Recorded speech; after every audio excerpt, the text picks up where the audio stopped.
Dallas's lineup card looks like. He has A.J. Pierzynski on the bench, and in the bullpen, Eric O'Flaherty, Jason Grilli, and Alexi Ogando.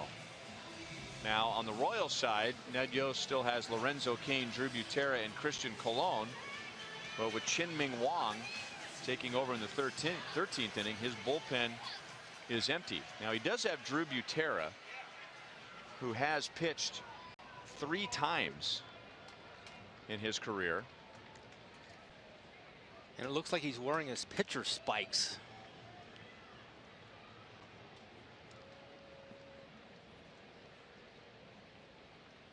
Look at those things right out of the box. Flowers takes a strike.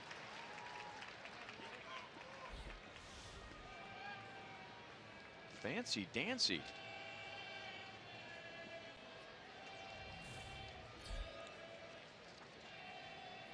Tyler Flowers is 1 for 5 with 3 strikeouts. Chien-Ming Wang pitched in the game last night. He gave up 1 run, 3 hits in an inning and a third.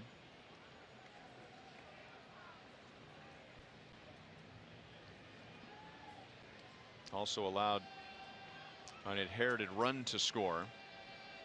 That was charged to Scott Alexander. 1 ball and 2 strikes.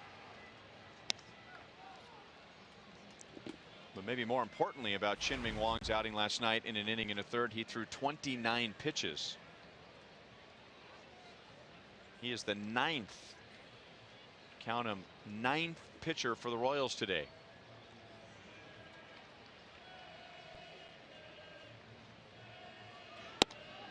Outside, 2 balls and 2 strikes. Right, a lot of times when you're pitching in the role that Chien-Ming Wang is pitching during the course of the season, you don't have a lot of opportunities to pitch in games that are, you know, really close games, extra inning games. So this will be a nice test for him.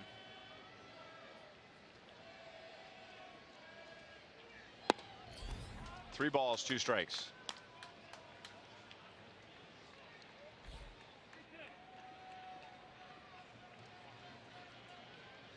Royals have used Duffy, Moylan, Flynn, Hochevar, Soria, Herrera, Davis, Alexander, and now Wang. Still 3-2.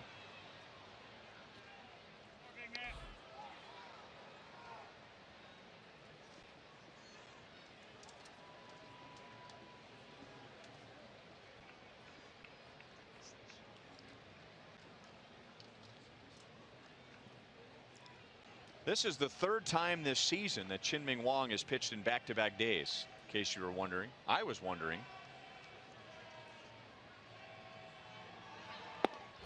Strike 3 called.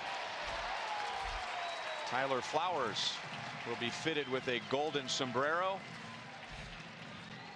4 strikeouts, 3 called. He's been the victim of some very, very nice strike 3 calls on the day. One thing about Wang too is the more he pitches, probably the better he's going to be with that sinker. Oftentimes sinker ballers, they get a little bit strong. They don't have quite the same location and the same stuff as when they are maybe worn down just a hair. While Orlando waits for it in right field, Jeff Francoeur is the second out. Yeah, you hear that about a fatigued sinker ball pitcher. Less velocity, more movement.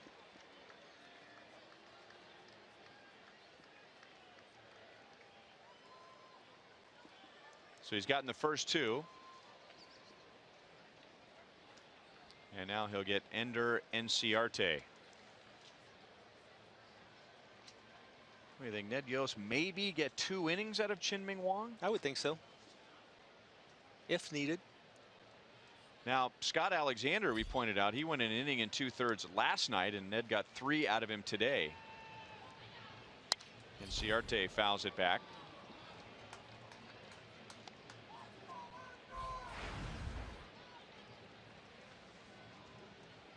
Enciarte started the 2-run inning in the 9th with a single against Wade Davis. He scored the first run. Altogether 1 for 5 with 3 strikeouts.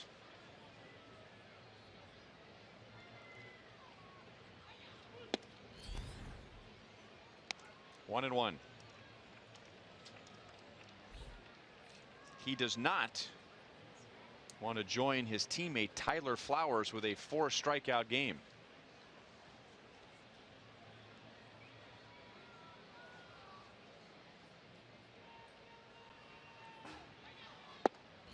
Outside, 2 balls and 1 strike. Coming up on 4 hours. Game started at 1:15. It is now 5:13.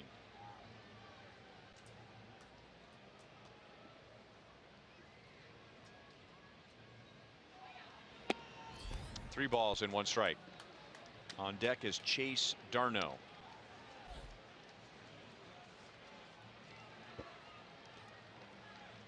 If you're Wang, you got to work back into this count. Don't lose a batter with a walk.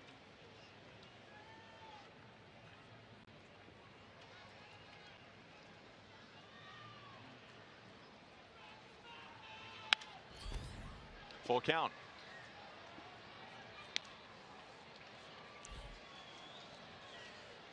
Important game for both teams. The Royals have lost 5 consecutive series. The Braves have only won 1 series all year, and that was a sweep against the Marlins. Another 3-2, and that's a walk. So Enciarte is on for Darno.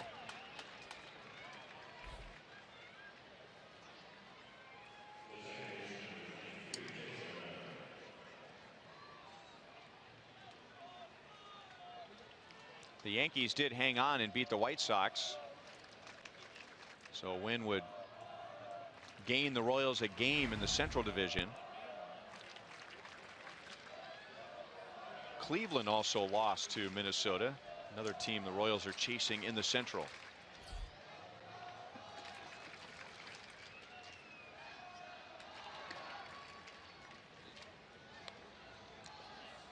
I think the big importance of this game is the fact, like you mentioned, you're playing a Braves team that's down, but you also just finished playing a 4-game set against the Yankees, who are also down. So it's been 3 weeks today since the Royals have won a series.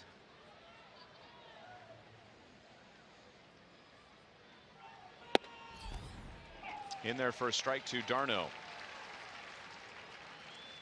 Older brother of Travis Darno, catcher for the Mets. Chase is 2 years older. Originally out of the Pirates organization, where he was a shortstop.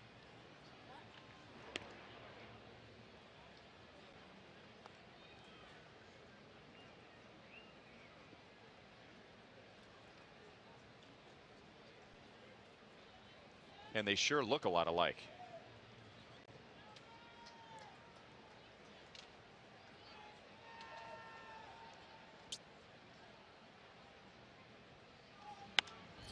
Had a play.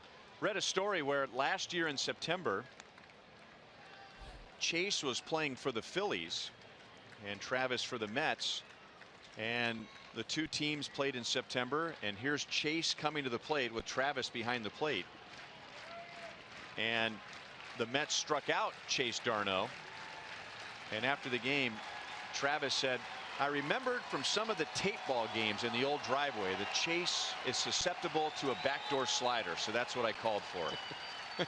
Unfair. So that's a scouting report that goes way, way back. But even though Chase struck out, man, what a great thrill. I mean, it's hard enough to just get to the big leagues, but then get to the big leagues and play against your brother. 1-2.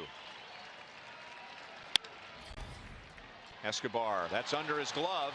Enciarte stops at second base. Alex overran it, but Enciarte had already stopped. That's a base hit for Darno. And now 2 on with 2 out.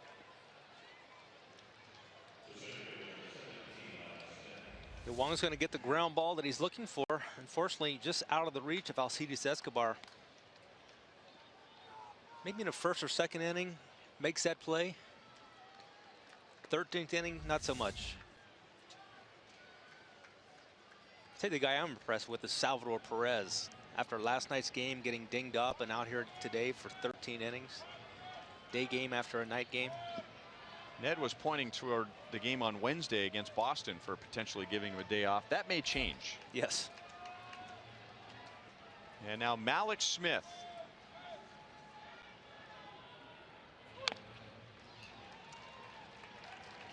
Smith had a good play and a bad play all wrapped up into one in the 9th inning. He singled, scoring the Braves' first run in their 2-run 9th inning, but then got caught in between first and second base, and the Royals got an out. Otherwise the Braves would have had runners at first and third and nobody out, so he made a base running mistake. And then back in the 7th with a runner at second and nobody out, he fouled out on a bunt.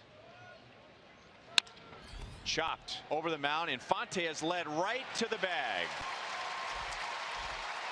I don't know if he could have made that play and not stepped on second base. So Chien-Ming Wang gives up a couple of runners with 2 outs. The Braves fail to score. We go to the bottom of the 13th with the top of the order coming up.